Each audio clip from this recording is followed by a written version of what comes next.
Est-ce que dans les procédures de garde à vue, c'est filmé tout le temps?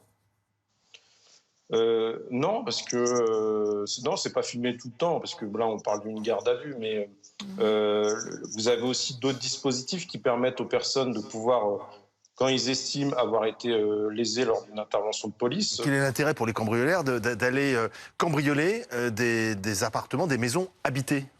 Bah, c'est justement l'aspect le plus pratique pour eux. Parce que si vous avez les victimes sur place, le bulletin il sera beaucoup plus important. Parce que vous aurez le code du coffre, vous aurez dans certains cas la carte bleue avec le code de la carte bleue.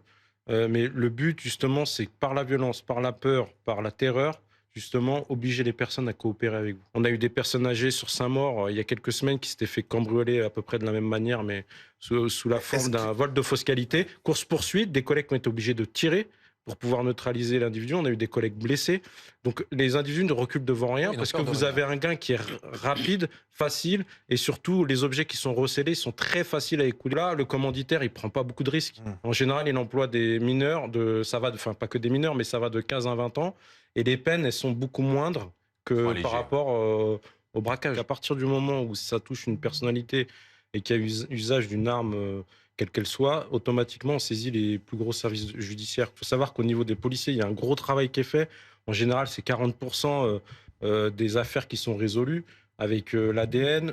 Après, vous avez, comme c'est le cas d'hier, enfin, pour l'instant, il reste auteur présumé, mais comme c'est le cas d'hier, vous avez souvent l'interpellation flagrant délit. Dans le cadre du joueur du PSG, on avait interpellé aussi en flagrant délit. Monsieur Cyril Lignac aussi, on avait interpellé en flagrant délit. C'est-à-dire que nous, le job, on le fait. Les réseaux sociaux, ça devient un élément, ne serait-ce que pour avoir déjà le profil des victimes, savoir qu'elles sont là quand elles sont pas là, les objets qu'on peut leur dérober, la fortune qu'ils ont ou qu'ils n'ont pas par rapport à ce qui s'expose. On se rend compte aussi que c'est un vrai... On recrute par les réseaux sociaux aussi. Donc... là-dessus, nous, les policiers, on ne peut pas faire grand-chose. Il faut vraiment une réponse pénale. C'est pour ça que j'insiste sur la réponse pénale qui n'est pas adaptée du tout.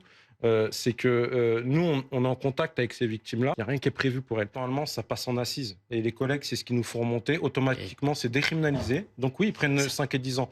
Je ne dis pas que vous en satisfaisez, mais pour nous, ce n'est pas suffisant. Parce que les victimes, nous, on les voit tous les jours. C'est un traumatisme, comme vous l'avez dit, qui est marqué. C'est à vie, en fait. Le gamin, il s'en rappellera toute sa vie de cet instant-là. Le père, il s'en rappellera toute sa vie. Tous les soirs, quand il va rentrer chez lui, eh ben, il va y penser. Ce qui est catastrophique, c'est qu'on n'a plus les véhicules qui sont adaptés. Il y a les JO qui arrivent, on n'a toujours pas les véhicules de 2022. Je ne sais pas si vous imaginez. On n'a pas les véhicules et les motos de 2022. Aujourd'hui, vous avez des trafiquants de drogue qui blanchissent leur argent via des garages, qui sont assermentés du coup, et qui ont accès justement à ces, Au fichier. aux fichiers et ils arrivent à voir les adresses.